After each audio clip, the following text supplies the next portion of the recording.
উপদেষ্টা পরিষদের সন্ত্রাস বিরোধী অধ্যাদেশের সংশোধনী খসড়া চূড়ান্ত অনুমোদন। আওয়ামী লীগের কার্যক্রম নিষিদ্ধের সিদ্ধান্তকে স্বাগত জানিয়েছে বিএনপি। সংবিধান সংশোধনে 2-3 বছর লাগতে পারে জানিয়েছেন আসিফ নজরুল। নতুন সংবিধান ও গণপরিষদে আপত্তি সালাউদ্দিন আহমেদের। শান্তি শোভাযাত্রা, পিণ্ডদান সহ নানা আয়োজনে উদযাপন হচ্ছে বৌদ্ধ ধর্মাবলম্বীদের প্রধান ধর্মীয় উৎসব বুদ্ধ পূর্ণিমা। বাংলাদেশ সহ সারা বিশ্বে শান্তি কামনা। দেখছিলেন ক্রাউন 7 সংবাদ শিরোনাম, এবার বিস্তারিত। সন্ত্রাসী কার্যক্রমে জড়িত রয়েছে এমন ব্যক্তি বা সত্তা এবং তাদের কর্মকাণ্ড নিষিদ্ধ করার বিধান যুক্ত করে সন্ত্রাস বিরোধী সংশোধন অধ্যাদেশ 2025-এর খসড়ার নীতিগত ও চূড়ান্ত অনুমোদন দিয়েছে উপদেষ্টা পরিষদ। রাষ্ট্রীয় অতিথি ভবন যমুনায় প্রধান উপদেষ্টা ডক্টর মোহাম্মদ ইউনূসের সভাপতিত্বে উপদেষ্টা পরিষদের বৈঠকে অনুমোদন দেওয়া হয়। বৈঠকের সারসংক্ষেপে বলা হয়, কতিপয় সন্ত্রাসী কার্য প্রতিরোধ এবং উহাদের কার্যকর শাস্তির বিধানসহ আনুষঙ্গিক বিষয়াদি সম্পর্কে বিধান প্রণয়ন করার নিমিত্তে সন্ত্রাস বিরোধী আইন 2009 প্রণয়ন করা হয়।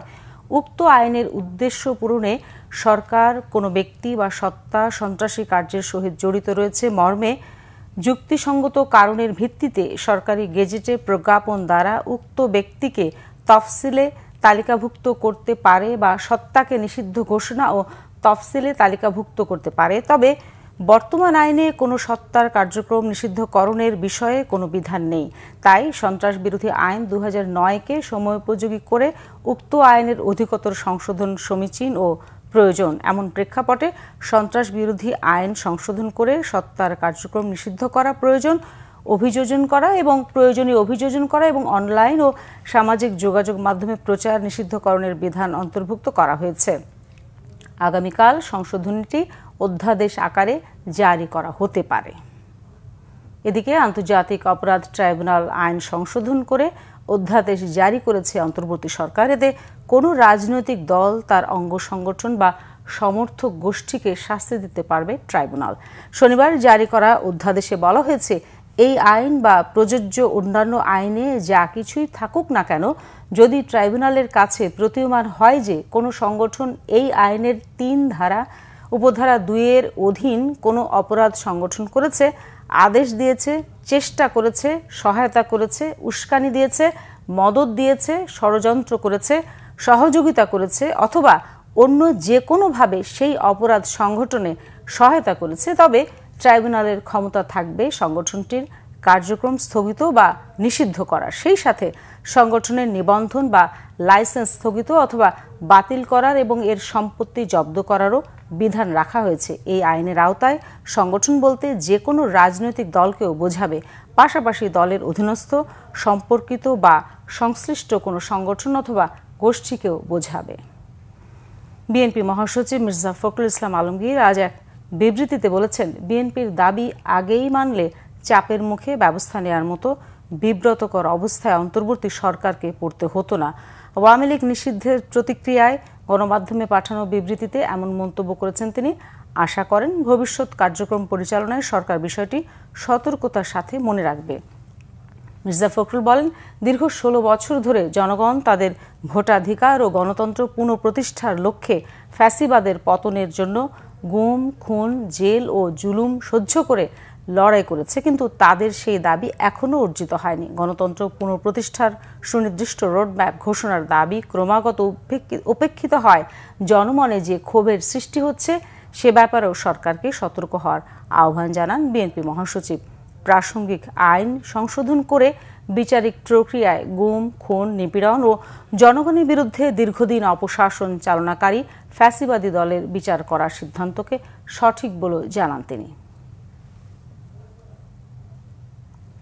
আওয়ামী লীগের কার্যক্রম নিষিদ্ধের গেজেট প্রকাশের পরই দলটির নিবন্ধনের বিষয়ে সিদ্ধান্ত হবে বলে জানিয়েছেন প্রধান নির্বাচন কমিশনার AMM নাসির উদ্দিন। সাংবাদিকদের তথ্য জানিয়েছেন তিনি।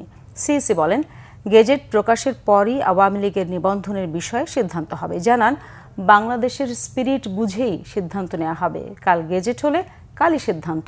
প্রধান নির্বাচন কমিশনার বলেন, আওয়ামী লীগের নিবন্ধন নিয়ে সরকারের আনুষ্ঠানিক নির্দেশনা পেলে দ্রুত ব্যবস্থা নেওয়া হবে। সোমবার কমিশনারদের সাথে বৈঠক অনুষ্ঠিত হবে বলেও জানান সিইসি। আওয়ামী লীগের রাজনীতি নিষিদ্ধের দাবিতে ছাত্র জনতার আন্দোলনের মুখে শনিবার রাতে সংবাদ সম্মেলন করে আওয়ামী লীগের যাবতীয় কার্যক্রম নিষিদ্ধ ঘোষণার সিদ্ধান্ত নেয় সরকার। সরকারের সিদ্ধান্ত যখন আমরা হুঁশিয়ারি পাবো, গেজেট হোক বা সার্কুলার হোক, যেভাবে একটা পাবো, তো ওটা পাওয়ার পরে আমরা কালকে বসে, আমি তো একবার কোনো সিদ্ধান্ত নিই না, আমরা বসে কালকে একটা সিদ্ধান্ত নেব। পত্রিকা বা টেলিভিশনের রিপোর্টের ভিত্তিতে তো আর আমরা সিদ্ধান্ত নিতে পারি না, বুঝছেন না। কালকে যদি রাতে যায় তাহলে কালকে আমরা বসে সিদ্ধান্ত নেব। নতুন সংবিধান প্রণয়ন না হওয়া পর্যন্ত ৭২-এর সংবিধানে সংশোধনী এনে রাষ্ট্র পরিচালনা সম্ভব বলে জানিয়েছেন আইন, বিচার ও সংসদ বিষয়ক উপদেষ্টা ডক্টর আসিফ নজরুল। অন্যদিকে জাতীয় ঐকমত্য কমিশনের সহসভাপতি অধ্যাপক আলী রিয়াজ বলেছেন, সংবিধানে ফ্যাসিবাদ তৈরির সুযোগ রয়েছে, তাই এটি পুনর্লিখন করতে হবে। রাজধানীতে এক আলোচনায় এসব কথা বলেন তারা। আলোচনায় রাজনৈতিক দলের নেতারা ফ্যাসিবাদ প্রথা বিলোপে একমত হলেও নতুন সংবিধান প্রণয়ন নিয়ে আলাদা আলাদা প্রস্তাব দেন। রিপোর্ট করেছেন ঈশান নাসরুল্লাহ। রাষ্ট্রের গণতান্ত্রিক কাঠামো সংস্কারে, নাগরিক উদ্যোগ ও সংবিধান সংস্কারের দাবি নিয়ে রাজধানীতে আলোচনার আয়োজন করে নাগরিক কোয়ালিশন। আলোচনায় সংবিধান সংস্কারে বেশ কিছু প্রস্তাব তুলে ধরেন বক্তারা। সংবিধান সংস্কার প্রসঙ্গে আইন উপদেষ্টা বলেন, গণপরিষদ করে নতুন সংবিধান তৈরিতে প্রয়োজনীয় সময় লাগবে, তাই রাজনৈতিক ঐকমত্যের ভিত্তিতে সংবিধান সংশোধন করে রাষ্ট্রে গণতান্ত্রিক ধারাবাহিকতা রাখা সম্ভব। নতুন সংবিধান প্রণীত না হওয়া পর্যন্ত বর্তমান যে সংসদ থাকবে, যে সংসদটা, যে সংবিধান পরিষদ যখন সংসদ হিসেবে কাজ করবে, সে ৭২ সংবিধানের প্রয়োজনীয় আবেদনগুলো করে ফেলবে। এটা আপনাদের ইনক্লুড করতে হবে যে গণপরিষদ হিসেবে যখন সে কাজ করবে, সে নতুন সংবিধান প্রণয়নের কাজ করতে থাকবে। ওটা করতে আমার ধারণা ২-৩ বছর লাগতে পারে। এই ২-৩ বছর কি আমি ৭২ সংবিধান বহন করব? এই ২-৩ বছরের জন্য তারা যখন জাতীয় সংসদ হিসাবে কাজ করবে, তখন তারা সংসদের কিছু ফান্ডামেন্টাল অ্যামেন্ডমেন্ট আনবে। জুলাই সনদে কি এত কিছুই থাকবে যেটা সংবিধানে ভিত্তি হবে? তাহলে এই জুলাই সনদ আর হবে নাকি, আমার সন্দেহ আছে। জুলাই সনদের উপর অনেক বেশি গুরুত্ব দেওয়া হয়েছে, আমরা একটা ধরেই নিয়েছি সবাই জুলাই সনদের উপর অনেক কিছু বিষয়ে একমত হবে। এটা এত সহজ হবে না। হয়তো এমনও হতে পারে জুলাই সনদের মোস্ট ফান্ডামেন্টাল শুধু জিনিস রাখা সম্ভব হতে পারে। গণ অভ্যুত্থানের মধ্য দিয়ে যে জন আকাঙ্ক্ষা তৈরি হয়েছে, সেটি পূরণে রাজনৈতিক দলগুলো একমত না হলে আক্ষরিক সংস্কার কোনো কাজে আসবে না বলে মনে করেন ঐকমত্য কমিশনের সদস্যরা। একটা জাতীয় সনদ তৈরি যথেষ্ট নয়, জাতীয় সনদকে বাইন্ডিং করতে হবে। আপনাদের কোনো না কোনোভাবে আপনারা বিবেচনা করুন, ভাবুন, নিশ্চিত করুন, যাতে করে জনগণের আস্থাটা থাকে। এত বড় আত্মদানের পর, এত মানুষের প্রাণ যাবার পর, ১৬ বছরের অভিজ্ঞতার পর যদি আমরা এই জায়গায় না আসতে পারি যে আমরা প্রতিশ্রুতি দিচ্ছি, শুধু আক্ষরিক অর্থে নয়, প্রতিশ্রুতি দিচ্ছি যে আমরা এটা মানতে বাধ্য থাকবো। আপনি ক্ষমতায় যাবেন কি যাবেন না সেটা বিষয় নয়। রাজনৈতিক দল হিসেবে, শক্তি হিসেবে নাগরিক সমাজের কাছে আপনার এই চুক্তিতে উপনীত হতে হবে। আমি এর কোনো রকম অন্যথা হওয়ার সুযোগ দেখি না। আমি আশা করি রাজনৈতিক দলগুলো সেটা বিবেচনা করবেন। আমরা এক সময় আলোচনা করব কিভাবে সেটা করা যায়, কিন্তু আগে দরকার কি বিষয়ে আমরা ঐকমত্যে পৌঁছেছি সেটা নির্ধারণ করা। সমস্যাটা হলো devil in the details. Devil in the details. আমরা অনেক কিছু নীতিগতভাবে একমত, কিন্তু যখন ডিটেইলে যাই তখনই কিন্তু সমস্যা। সংবিধান সংশোধনের কথা বলছি, সংবিধান হলো উইল অফ দি পিপল। তো পিপল কোথায়? রাজনৈতিক দল নিঃসন্দেহে অনেক জনগণকে প্রতিনিধিত্ব করে, কিন্তু রাজনৈতিক দল সকল জনগণকে প্রতিনিধিত্ব করে না, আমাকে প্রতিনিধিত্ব করে না। তাই জনগণের মতামত ব্যক্ত করা, জনগণকে সোচ্চার হওয়া, জনগণের দাবি তোলা আজকে গুরুত্বপূর্ণ। আলোচনায় রাজনৈতিক দলের নেতারা বলেন, রাষ্ট্রকে গণতান্ত্রিক ধারায় রেখে ফ্যাসিবাদী ব্যবস্থার বিলোপ ঘটাতে হবে। রিরাইটিং নয়, নতুন প্রণয়ন নয়, সংবিধান সংশোধনের মাধ্যমে একই কাজ করা যায়। ফ্যাসিবাদ বিরোধী জাতীয় ঐক্যকে আমরা ধরে রাখবো, এটাই আমাদের শক্তি হবে। এবং আমাদের দলের পক্ষ থেকে আমরা সবসময় বলেছি, আমাদের একদম ১ নম্বর এজেন্ডা হচ্ছে সবার আগে বাংলাদেশ। এবং এইখানে যে আমরা সবাই একই বিষয়ে ঐকমত্য হতে পারবো শক্ত, সেটাও ঠিক নয়। বাট আমরা তো আলাপ করতে পারছি, আমরা একটা ডেমোক্রেটিক চর্চার মধ্য দিয়ে আছি। এই বিষয়টা আমাদেরকে ধরে রাখতে হবে এবং আমরা দ্বিমত পোষণ করার জন্যই তো গণতন্ত্র চেয়েছি। ২৪-এর পরে যেহেতু আমাদের সেই সুযোগটা এসেছে, আমরা মনে করি যে একটি গণপরিষদের মাধ্যমেই আমাদের রাষ্ট্রের ভিত্তিটা নতুন করে ঐক্যমতের মাধ্যমে স্থাপন করা আসলে উচিত। নতুন রাজনৈতিক বন্দোবস্তের কথা বলছি, যে ফ্যাসিবাদী ব্যবস্থার বিলোপের মাধ্যমে আমাদের একটা বৈষম্যহীন আর্থসামাজিক ব্যবস্থা, একটা গণতান্ত্রিক রাষ্ট্র, গণতান্ত্রিক প্রতিষ্ঠান তৈরি করা বাংলাদেশের নাগরিক মর্যাদা, সকল নাগরিকের মর্যাদা এবং সাংস্কৃতিক বহুত্ব, এর ভিত্তিতে আসলে আমাদের সামনের যে বাংলাদেশ, 24-এর বাংলাদেশ, সেই বাংলাদেশ আমাদের পুনর্গঠন করা উচিত। আমরা যদি নতুন সংবিধান তৈরি করতে না পারি, তাহলে আসলে এটাকে আর নতুন বাংলাদেশ বলার প্রয়োজন নেই। যে আমাদের চিন্তা, দৃষ্টিভঙ্গি, পরিকল্পনা এইসবের যদি মন মগজ থেকে পরিবর্তন না আসে, কাগজে কলমে আজকে যা এখানে উল্লেখ করা হয়েছে সবই গুরুত্বপূর্ণ। সেইখানে আমরা তখন বলতাম যে, আমরা প্রায় শুনি যে সংবিধান হচ্ছে একটা মাকড়সার জালের মতো, আইন হচ্ছে একটা মাকড়সার জালের মতো। শক্তিমান যারা তারা ছিঁড়ে বের হয়ে যায়, দুর্বল যারা আটকা পড়ে যায়। আমাদেরকে তো 17 বছর সেই দুর্বল মানুষ হিসাবে সেখানে আটকে রাখা হয়েছে, আমরা তো বেরোতে পারি নাই। সবই তো ছিল, নো অ্যারেস্ট নো হ্যারাসমেন্ট ছিল, হাইকোর্টের পেপার। আমি দেখালাম তাকে, বললো যে ওটাই পর্যন্ত, আমাদের ক্ষমতা এই পর্যন্ত। সংবিধানকে আমরা যে জায়গায় মৌলিকভাবে নিতে যাচ্ছি সেটা সংশোধনের অনেক ঊর্ধ্বে, এবং সেই কারণে এটা জনগণের অভিপ্রায় কিংবা ইচ্ছার প্রকাশ হিসেবে হওয়া দরকার। সংবিধান মাত্রই জনগণের ইচ্ছা এবং অভিপ্রায় প্রকাশ, সেটা এই সংবিধানের লেখা আছে। কাজেই সেই দিক থেকে জনগণের ম্যান্ডেট ছাড়া একটা সংবিধানের ফান্ডামেন্টাল সংস্কার করা সম্ভব নয়। নতুন সংবিধান তো প্রশ্নই আসে না। নতুন সংবিধান লিখতে গেলে তো অবশ্যই জনগণের ম্যান্ডেট নিতেই হবে, এমনকি ফান্ডামেন্টাল সংস্কার করতে গেলে ম্যান্ডেট নিতে হবে। আলোচনায় বক্তারা বড় ভলিউমের সংবিধান তৈরির পরিবর্তে মৌলিক সংস্কারের মাধ্যমে কার্যকর সংবিধান প্রণয়নের সুপারিশ করেন। রিশান নাসরুল্লাহ, বাংলা ভিশন, ঢাকা। বিএনপির স্থায়ী কমিটির সদস্য আমির খুসরো মাহমুদ চৌধুরী বলেছেন, বাংলাদেশে কোনো সংখ্যা গরিষ্ঠের রাজত্ব হবে না, দেশ পরিচালিত হবে প্রত্যেকটি নাগরিকের অংশগ্রহণে। সকালে চট্টগ্রাম মহানগরীর ডিসি হিলের সামনে থেকে বুদ্ধ পূর্ণিমা উপলক্ষে সম্মিলিত বুদ্ধ পূর্ণিমা উদযাপন পরিষদ আয়োজিত শান্তি শোভাযাত্রার শুরুতে তিনি এসব কথা বলেন। আমির খুসরো আরও বলেন, বাংলাদেশের রাজনীতিতে সহনশীলতা থাকতে হবে। এই রাষ্ট্রে আর কোনো বিভক্তির রাজনীতি চলবে না। রাজনৈতিক মতাদর্শের ভিন্নতা, মতামতের ভিন্নতা থাকলেও পরমত সহিষ্ণু হতে হবে। তিনি বলেন, গত 15 বছরে দেশ চরম অশান্তির মধ্য দিয়ে গেছে, তাই সব ধর্মের, সব মতের মানুষ মিলে এখন দেশ গড়তে হবে বলেও জানান তিনি। পরে বর্ণাঢ্য শোভাযাত্রাটি মহানগরীর বিভিন্ন সড়ক ঘুরে আসে। শান্তি শোভাযাত্রায় Chittagong city mayor doctor Shahadat Hossain সহ অন্যরা উপস্থিত ছিলেন।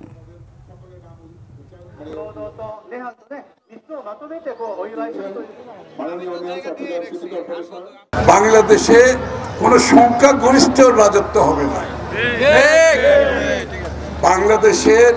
বাংলাদেশ পরিচালনা হবে প্রত্যেকটি নাগরিকের অংশগ্রহণের মাধ্যমে, এবং প্রত্যেকটি নাগরিক হচ্ছে বাংলাদেশী।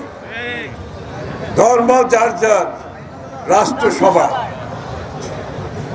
সুতরাং এই রাষ্ট্রে, এই সমাজে, এই দেশে বিভক্তির কোনো সুযোগ থাকবে না। আমরা সবাই ঐক্যবদ্ধভাবে সমাজ গড়ব, দেশ গড়ব, রাষ্ট্র গড়ব। রাজনৈতিক ভিন্নতা থাকবে, মতের ভিন্নতা থাকবে, কিন্তু অপরের যে মত তার প্রতি আমাকে সম্মান জানাতে হবে।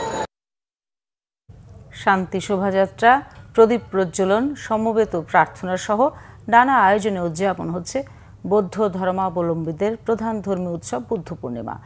বৌদ্ধ ধর্মাবলম্বীদের কাছে আত্মাকে পরিশুদ্ধ করার পবিত্র দিন এটি। রাজধানী বাসাবোতে ধর্মরাজিক মহাবিহারে সমবেত ভক্তরা সকল প্রাণীর কল্যাণ কামনায় প্রার্থনার মধ্য দিয়ে গৌতম বুদ্ধের প্রতি শ্রদ্ধা জানান। বুদ্ধ পূজা, পিণ্ডদান, পঞ্চশীল, অষ্টশীল গ্রহণ, ধর্মশ্রবণ ও দান দক্ষিণা সহ নানা আয়োজন ছিল ধর্মরাজিক বৌদ্ধ বিহারে। 2500 বছর আগে নেপালের কপিলাবস্তু রাজ্যের লুম্বিনী কাননে রাজা শুদ্ধোধনের স্ত্রী মহামায়ার গর্ভে জন্ম মহামতি গৌতম বুদ্ধের। এরপর বুদ্ধ গয়ার বোধিবৃক্ষের নিচে দীর্ঘ 6 বছর কঠোর সাধনার মধ্য দিয়ে 35 বছর বয়সে বুদ্ধত্ব লাভ করেন তিনি। 80 বছর বয়সী একই দিনে শুভ বৈশাখী পূর্ণিমা তিথিতে মহাপরিনির্বাণ বা দেহত্যাগ করেন গৌতম বুদ্ধ। এদিকে রাজধানীর বাসাবোর বুদ্ধ পূর্ণিমার অনুষ্ঠানে অংশ নিয়ে বৌদ্ধ ধর্মাবলম্বীদের যে কোনো উৎসবে পাশে থাকার কথা জানান ভারতীয় হাই কমিশনার প্রণয় ভার্মা জানান, বিশ্বব্যাপী সন্ত্রাসবাদ ও বিশৃঙ্খলার বিপক্ষে তার দেশ। এদিকে ধর্মীয় ভাব গাম্ভীর্যে নানা আয়োজনে দেশের বিভিন্ন জায়গায় উদযাপন হচ্ছে বৌদ্ধ ধর্মাবলম্বীদের প্রধান ধর্মীয় উৎসব বুদ্ধ পূর্ণিমা। বৌদ্ধ ধর্মের প্রবর্তক গৌতম বুদ্ধের জন্ম, বুদ্ধত্ব লাভ ও মহাপরিনির্বাণের স্মৃতি বিজড়িত এই বুদ্ধ পূর্ণিমা। প্রতিনিধিদের পাঠানো তথ্য ছবিতে ডেস্ক রিপোর্ট। বুদ্ধ পূর্ণিমা উপলক্ষে চট্টগ্রামে প্রার্থনা সঙ্গীত হয় নগরীর নন্দনকানন বৌদ্ধ মন্দিরে। সব সম্প্রদায়ের মঙ্গল কামনার পাশাপাশি গৌতম বুদ্ধের বিভিন্ন বাণী প্রচার করেন ভক্তরা। যুদ্ধ হানাহানি বন্ধ করে বিশ্বে শান্তি প্রতিষ্ঠার প্রার্থনা করেন তারা। কক্সবাজারের রামু কেন্দ্রীয় সীমা মহাবিহার থেকে শোভাযাত্রা বের করা হয়। ঐতিহাসিক রামকুট বনাশ্রম বৌদ্ধ বিহারে অনুষ্ঠিত হয় ৮৪,০০০ ধর্মস্কন্দ পূজা। এছাড়াও উপজেলার প্রায় ৩০টি বৌদ্ধ বিহারে সংঘদান ও অষ্ট উপকরণ দান সহ বিভিন্ন কর্মসূচি পালন করা হয়। রাঙামাটিতে বুদ্ধ পূর্ণিমা উপলক্ষে জেলার বিভিন্ন বৌদ্ধ বিহারে নানা ধর্মীয় আচার অনুষ্ঠান হয়। সকালে বিভিন্ন বিহারে বৌদ্ধ পতাকা উত্তোলনের মধ্য দিয়ে শুরু হয় আনুষ্ঠানিকতা। তবলছড়ি মিনিস্ট্রিয়াল মাঠ থেকে একটি শান্তি শোভাযাত্রা বের হয়ে বিভিন্ন সড়ক ঘুরে আসে। বান্দরবানের রাজবাড়ী চত্বর থেকে মঙ্গল শোভাযাত্রা বের হয়ে শহরের বিভিন্ন সড়ক ঘুরে রাজগুরু বৌদ্ধ বিহার চত্বরে গিয়ে সমবেত হন ধর্মপ্রাণ নারী পুরুষরা। পরে বিহারে পঞ্চশীল ও অষ্টশীল গ্রহণ এবং হাজার প্রদীপ প্রজ্বলনের মধ্য দিয়ে দেশ ও জাতির মঙ্গল কামনায় বিশেষ প্রার্থনা করা হয়। খাগড়াছড়িতে উৎসব মুখর পরিবেশে ভ্রাতৃত্ব প্রতিষ্ঠার দৃঢ় প্রত্যয় নিয়ে পালন হচ্ছে বুদ্ধ পূর্ণিমা। সবাইকে জানাই শুভ বুদ্ধ পূর্ণিমা। আজকে আমাদের বুদ্ধের জন্মের দিন। এই দিনে বুদ্ধ পরিনির্বাণ লাভ করেছেন। সঙ্গদান, অস্ত্র পরিষ্কার দান থেকে শুরু করে সবকিছু আমরা আজকে করি। বুদ্ধ পূর্ণিমাতে বুদ্ধ পূজা করতে আসছি বান্ধবীদের সাথে। বুদ্ধের কাছে প্রার্থনা করছি যাতে দেশ এবং জাতির সকলের সুখ এবং শান্তি ভাবে থাকতে পারি। দেশ, জাতি, বর্ণ, ধর্ম, জাতি, বর্ণ নির্বিশেষে সকলের সুখী হোক, মঙ্গল হোক আজকের এই পূর্ণিমা দিনে। সিলেট নগরীতে বিশ্ব শান্তি কামনায় শোভাযাত্রা করে বাংলাদেশ বৌদ্ধ যুব পরিষদ সিলেট অঞ্চল। এর আগে বৌদ্ধ বিহারে মঙ্গলসূত্র পাঠ, সমবেত প্রার্থনা, বুদ্ধ পূজা ও ধর্মদেশনা হয়। Bangla vision news desk. পোশাক খাতের জন্য আলাদা মন্ত্রণালয় গঠনের দাবি জানিয়েছেন তৈরি পোশাক মালিকরা। এটি হলে পোশাক খাত এগিয়ে নেওয়া সম্ভব বলে মনে করেন তারা। আসন্ন বিজিএমইএ নির্বাচন নিয়ে রাজধানীর এক হোটেলে বিজিএমইএ নির্বাচনী জোট ফোরাম আয়োজিত সাংবাদিকদের সাথে মতবিনিময় সভায় এ দাবি জানান তারা। তৈরি পোশাক মালিকরা বলেন, বিজিএমইএর সাবেক সভাপতি এবং পরিচালক হিসেবে দায়িত্ব পালনের কারণে কেউ জেলে অথবা পালিয়ে যাননি। ব্যক্তিগত রাজনৈতিক সম্পৃক্ততার কারণে জেলে গেছেন অথবা পালিয়ে আছেন। এ সময় রাইজিং গ্রুপের ব্যবস্থাপনা পরিচালক ও ফোরামের প্যানেল লিডার মাহমুদ হাসান খান বলেন, আগে ৭,০০০ পোশাক কারখানা ছিল, এখন সে সংখ্যা ৩,০০০-এর নিচে নেমে গেছে। ঈদের আগে কোনো কারখানা বেতন দিতে পারবে না, এটি আর মেনে নেওয়া হবে না। সামনে সব শ্রমিকদের বেতন নিশ্চিত করা হবে। মার্কিন শুল্ক নীতি বাংলাদেশের পোশাক খাতে নেতিবাচক প্রভাব ফেলবে না বলে মনে করেন তৈরি পোশাক মালিকরা। দেশের বেশিরভাগ এলাকা জুড়ে আজও বইছে তাপপ্রবাহ। আগের দিনের চেয়ে কম থাকলেও দেশের সর্বোচ্চ তাপমাত্রা চুয়াডাঙ্গায় রেকর্ড করা হয়েছে ৪১.৮ ডিগ্রি সেলসিয়াস। অন্যদিকে ঢাকায় রবিবার মৌসুমের সর্বোচ্চ তাপমাত্রা ছিল ৩৯.৯ ডিগ্রি সেলসিয়াস। আবহাওয়া অধিদপ্তর বলছে, সোমবার দেশের উত্তর ও উত্তর পূর্ব দিকের কিছু স্থানে বৃষ্টির সম্ভাবনা আছে। সকাল থেকে রাজধানী সহ দেশের অধিকাংশ জায়গায় তীব্র গরম পড়েছে। দিনব্যাপী তাপমাত্রা আগের মতোই থাকতে পারে। শনিবার দেশের ৬২টি জেলায় মৃদু থেকে তীব্র তাপপ্রবাহ বয়ে যায়। চুয়াডাঙ্গায় গতকাল এবছরের সর্বোচ্চ তাপমাত্রা রেকর্ড করা হয় ৪২ ডিগ্রি সেলসিয়াস, আর রাজধানীতে তাপমাত্রা রেকর্ড করা হয় ৪০.১ ডিগ্রি সেলসিয়াস। এটিও ছিল এবছরের সর্বোচ্চ তাপমাত্রা। সোমবার রংপুর ও ময়মনসিংহ এবং সিলেটের কিছু কিছু এলাকায় বৃষ্টির সম্ভাবনা আছে, তবে মঙ্গলবার থেকে বৃষ্টি খানিকটা বাড়তে পারে। তীব্র তাপদাহ চলছে চুয়াডাঙ্গা সহ দেশের বিভিন্ন জায়গায়। চুয়াডাঙ্গায় আজ সর্বোচ্চ তাপমাত্রা ছিল ৪১.৮ ডিগ্রি সেলসিয়াস। টানা ৩ দিন দেশের সর্বোচ্চ তাপমাত্রা এ জেলায়। ভ্যাপসা গরমে বিপর্যস্ত জনজীবন। জীবিকার তাগিদে তীব্র রোদে পুড়ে কাজ করতে হয় শ্রমজীবী মানুষকে। বিকাল ৩টায় জেলার সর্বোচ্চ তাপমাত্রা রেকর্ড করা হয়েছে 41.8 ডিগ্রি সেলসিয়াস। এ সময় বাতাসের আর্দ্রতা ছিল 26%। তবে আগামী কয়েকদিন বৃষ্টির সম্ভাবনা নেই বলে জানিয়েছে চুয়াডাঙ্গা আবহাওয়া অফিস। তীব্র গরমে ঘরে বাইরে কোথাও মিলছে না স্বস্তি। অসহনীয় তাপদাহের মধ্যে খুব প্রয়োজন ছাড়া ঘর থেকে বের হচ্ছেন না কেউ। এদিকে মৃদু ও মাঝারি তাপপ্রবাহে নাটোরও জনজীবনে অস্বস্তি। প্রখর রোদ ও তীব্র গরমে জনজীবনে নাভিশ্বাস উঠেছে। সবচেয়ে বেশি বিপাকে শ্রমজীবীরা, বেশিক্ষণ কাজ করতে পারছেন না তারা। কদর বেড়েছে তরল জাতীয় খাবারের। মেহেরপুরে বাতাসে যেন আগুনের হলকা। তীব্র তাপদাহ আর অসহ্য গরমে পড়ছে পুরো জেলা। অতিষ্ঠ জনজীবন, চরমভাবে ব্যাহত হচ্ছে স্বাভাবিক কাজকর্ম। চট্টগ্রাম মহানগরীর মেহেদীবাগে একটি হাসপাতালে অস্ত্রোপচার ছাড়াই একসঙ্গে 6 সন্তান প্রসব করেছেন মরিয়ম বেগম নামে এক গৃহবধূ। এদের মধ্যে 5টি কন্যা ও একটি পুত্র সন্তান। কম ওজনের হওয়ায় কারণে নবজাতকদের নিবিড় পরিচর্যায় রাখা হয়েছে। চিকিৎসকরা জানিয়েছেন, মায়ের পেটে একজন কিংবা দুজনের পুষ্টি 6 জন ভাগ করে নেয় প্রত্যেকেই কম ওজন নিয়ে জন্মেছে। তাদের শারীরিক অঙ্গগুলোর আকারও তাই ছোট হয়েছে। তাদের বাঁচিয়ে রাখার আপ্রাণ চেষ্টা চলছে। এর আগেও ওই নারী 2বার সন্তান প্রসব করেছেন। তার একটি ছেলে ও একটি মেয়ে রয়েছে। মরিয়ম বেগমের বাড়ি কক্সবাজারের উখিয়ায়। তার স্বামী নূর আহমেদ প্রবাসী।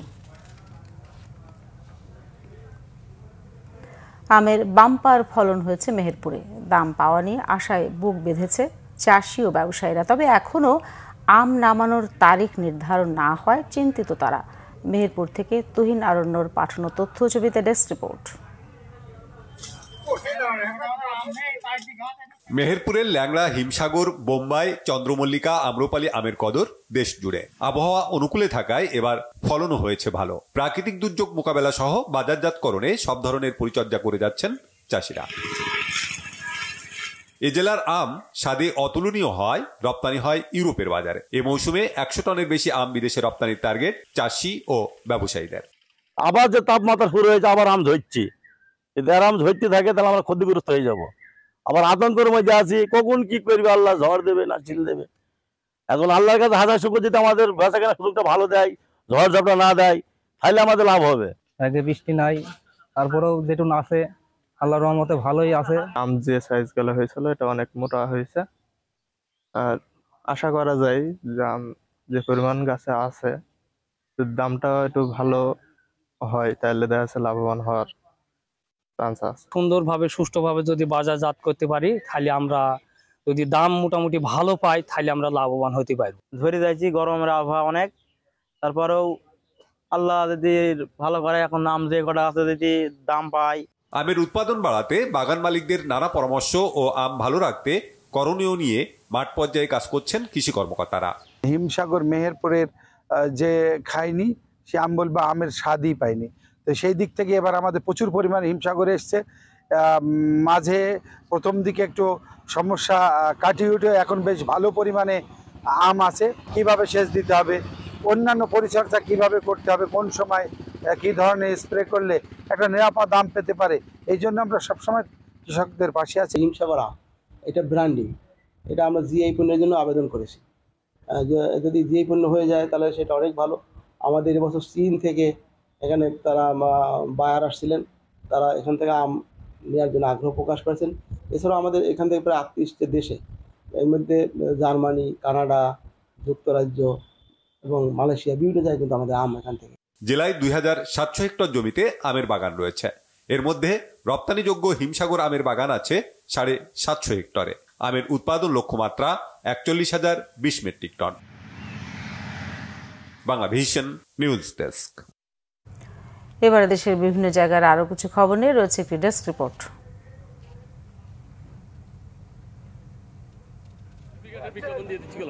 বাগেরহাটের ফকিরহাটে সন্ত্রাসী, চাঁদাবাজ ও লুটপাটকারীদের বিরুদ্ধে দলীয় শাস্তির দাবিতে মানববন্ধন করেছে বিএনপি। খুলনা মংলা মহাসড়কের কাটাখালী মোড়ে ফকিরহাট উপজেলার বেতাগা, লকপুর, পিলজঙ্গ ও শুভদিয়া ইউনিয়ন বিএনপি এ কর্মসূচি পালন করে। রংপুরের বদরগঞ্জে বিএনপি নেতা লাভলু হত্যা মামলার আসামিদের গ্রেফতার ও ন্যায় বিচারের দাবিতে কালো পতাকা মিছিল ও সমাবেশ করেছেন নিহতের স্বজন ও এলাকাবাসী। বদরগঞ্জ শহীদ মিনার এলাকায় ঘণ্টাব্যাপী এ কর্মসূচি হয়। চাঁপাইনবাবগঞ্জের শিবগঞ্জে জামায়াত কর্মী গোলাম আজমকে হত্যায় জড়িতদের গ্রেফতার ও বিচারের দাবিতে মানববন্ধন হয়েছে। শিবগঞ্জ পৌরসভার ৬ নম্বর ওয়ার্ডবাসীর ব্যানারে শিবগঞ্জ সরকারি মডেল হাই স্কুলের সামনে এই কর্মসূচি হয়। লবণ উৎপাদন পরিস্থিতি নিয়ে সভা হয়েছে কক্সবাজারে। জেলা প্রশাসনের সম্মেলন কক্ষে সভায় বক্তব্য রাখেন শিল্প মন্ত্রণালয়ের সচিব মোহাম্মদ ওবায়দুর রহমান। জানান, সরকার লবণ চাষীদের কল্যাণে নানামুখী পদক্ষেপ নিচ্ছে। বিএনপিতে নীতি আদর্শ পরিপন্থী অপতৎপরতার বিরুদ্ধে রাজশাহীতে সংবাদ সম্মেলন করেছে মহানগর বিএনপির একাংশ। সংবাদ সম্মেলনে মহানগরীর বোয়ালিয়া থানা বিএনপির সাবেক সভাপতি সাইদুর রহমান পিন্টু লিখিত বক্তব্য পাঠ করেছেন। এ সময় তিনি অভিযোগ করেন, ফ্যাসিবাদের বীজবৃক্ষ নির্মূল হলেও রাজশাহী মহানগর বিএনপি কমিটির কয়েকজন নেতা আওয়ামী লীগ সহ ছাত্রলীগ, যুবলীগ, স্বেচ্ছাসেবক লীগের বিভিন্ন পর্যায়ের পুনর্বাসনের জন্য প্রত্যক্ষভাবে আশ্রয় প্রশ্রয় দিচ্ছেন। ২০ মে মহানগর বিএনপির আসন্ন কাউন্সিল না পেছানোর দাবি জানানো সহ প্রকৃত নেতাদের দিয়ে কাউন্সিল করে নেতৃত্ব তৈরির দাবি তোলেন নেতাকর্মীরা। পিরোজপুর জেলা বিএনপির সদস্য সচিব গাজী ওয়াহিদুজ্জামান লাবলুর বিরুদ্ধে একটি জাতীয় পত্রিকায় উদ্দেশ্য প্রণোদিত ও বানোয়াট সংবাদের প্রতিবাদে সংবাদ সম্মেলন হয়েছে। স্থানীয় প্রেস ক্লাব মিলনায়তনে এই সংবাদ সম্মেলন করেন জেলা বিএনপির সদস্য সচিব গাজী ওয়াহিদুজ্জামান লাবলু। আওয়ামী লীগের নেতাদের বিচার কাজ শেষ না হওয়া পর্যন্ত দলটির কার্যক্রম নিষিদ্ধ করায় নাটোরে শোকরানা মিছিল করেছে জামায়াত। শহরের মাদ্রাসা মোড় থেকে মিছিলটি বের করেন জেলা জামায়াতের নেতাকর্মীরা। পরে প্রেসক্লাব চত্বরে সমাবেশ করেন তারা। একই ইস্যুতে পঞ্চগড়ে শোকরানা ও আনন্দ মিছিল করেছে জেলা জামায়াত ইসলামী। ঝিনাইদহে বাংলাদেশ জাতীয় মানবাধিকার সমিতির কমিটি ঘোষণা ও আলোচনা সভা হয়েছে। স্থানীয় প্রেস ক্লাব মিলনায়তনে আলোচনা সভার আয়োজন করে বাংলাদেশ জাতীয় মানবাধিকার সমিতি জেলা শাখা। বক্তব্য রাখেন সমিতির চেয়ারম্যান মোহাম্মদ মঞ্জুর হোসেন ঈসা সহ অনেকে।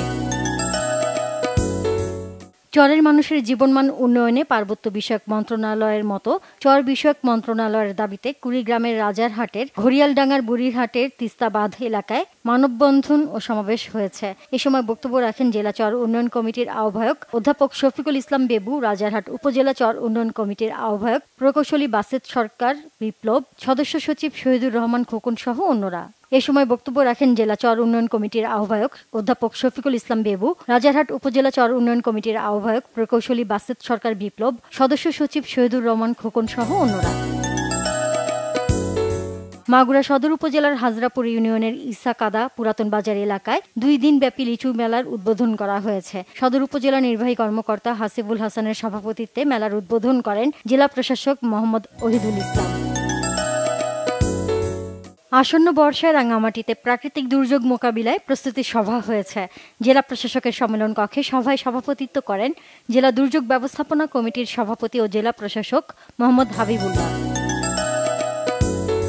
এক যুগ পর রংপুর আবহাওয়া অধিদপ্তরে স্থাপিত নতুন ডপলার রাডারের আনুষ্ঠানিক উদ্বোধন করা হয়েছে। এর উদ্বোধন করেন আবহাওয়া অধিদপ্তরের পরিচালক মোমিনুল ইসলাম। গোপালগঞ্জে চলমান উন্নয়ন কার্যক্রম নিয়ে সাংবাদিকদের সাথে মতবিনিময় করেছেন জেলা প্রশাসক। জেলা প্রশাসকের সম্মেলন কক্ষে সভায় সভাপতিত্ব করেন জেলা প্রশাসক মোহাম্মদ কামরুজ্জামান। ঝালকাঠির রাজাপুরে 6 শতাধিক গ্রাহকের প্রায় 12 কোটি টাকা নিয়ে পালিয়ে যাওয়ার অভিযোগ উঠেছে গ্রাম বাংলা সঞ্চয় ও ঋণদান সমবায় সমিতি লিমিটেড নামের একটি এনজিওর সাধারণ সম্পাদক সহ সভাপতি ফরিদ হোসেন ও কোষাধ্যক্ষ সজলের বিরুদ্ধে। এই ঘটনায় সুষ্ঠু বিচার ও টাকা ফেরতের দাবিতে এনজিওর সভাপতি ওবায়দুল হক ননির বাড়ির সামনে মানববন্ধন ও বিক্ষোভ করেন ভুক্তভোগীরা। ফরিদপুরের সদরপুরে 3 মে শুরু হওয়া 94তম বার্ষিক মহানাম যজ্ঞ ও অষ্টকালীন লীলা কীর্তন অনুষ্ঠান মহাপ্রসাদ বিতরণের মধ্য দিয়ে শেষ হচ্ছে আজ। এ উপলক্ষে 22 রশি নিত্যানন্দ সেবাশ্রমের উদ্যোগে আয়োজিত মতবিনিময় সভায় প্রধান অতিথি ছিলেন বিএনপি চেয়ারপারসনের উপদেষ্টা বীর মুক্তিযোদ্ধা জহিরুল হক শাহজাদা মিয়া। বগুড়ায় জেলা ক্রীড়া সংস্থা আয়োজিত কাপ টি20 ক্রিকেট টুর্নামেন্টের সমাপনী দিনে বিজয়ী ও কৃতী খেলোয়াড়দের পুরস্কার দেওয়া হয়েছে। 5 দিনব্যাপী অনুষ্ঠিত এই ক্রিকেট টুর্নামেন্টে জেলার 18টি ক্রিকেট সংগঠনের খেলোয়াড়রা অংশ নেন। শহীদ মুক্তিযোদ্ধা চান্দু ক্রিকেট স্টেডিয়ামে বিজয়ী ও রানার্স আপ দলের মাঝে পুরস্কার বিতরণ করেন অতিরিক্ত জেলা magistrate Mohammad Masud Hossain. Naznin Akter, Bangla vision news desk. সংবাদ শেষ করব ক্রাউন 7 শিরোনামগুলো আরেকবার জানিয়ে। উপদেষ্টা পরিষদের সন্ত্রাস বিরোধী অধ্যাদেশের সংশোধনীর খসড়া চূড়ান্ত অনুমোদন। আওয়ামী লীগের কার্যক্রম নিষিদ্ধের সিদ্ধান্তকে স্বাগত জানিয়েছে বিএনপি। সংবিধান সংশোধনে 2-3 বছর লাগতে পারে জানিয়েছেন আসিফ নজরুল। নতুন সংবিধান ও গণপরিষদে আপত্তি সালাউদ্দিন আহমেদের। শান্তি শোভাযাত্রা, পিণ্ডদান সহ নানা আয়োজনে উদযাপন হচ্ছে বৌদ্ধ ধর্মাবলম্বীদের প্রধান ধর্মীয় উৎসব বুদ্ধ পূর্ণিমা। বাংলাদেশ সহ সারা বিশ্বে শান্তি কামনা। এই ছিল এখনকার মতো। পরের সংবাদ সন্ধ্যা 7:30টায় দেখার আমন্ত্রণ রইল। এছাড়া বাংলা ভিশন সংবাদ ও সংবাদ সংশ্লিষ্ট অনুষ্ঠান দেখতে ভিজিট করুন www.bvnews24.com ও facebook.com/banglavisionnews এবং সাবস্ক্রাইব করুন youtube.com/banglavisionnews। ধন্যবাদ সবাইকে এতক্ষণ সাথে থাকার জন্য।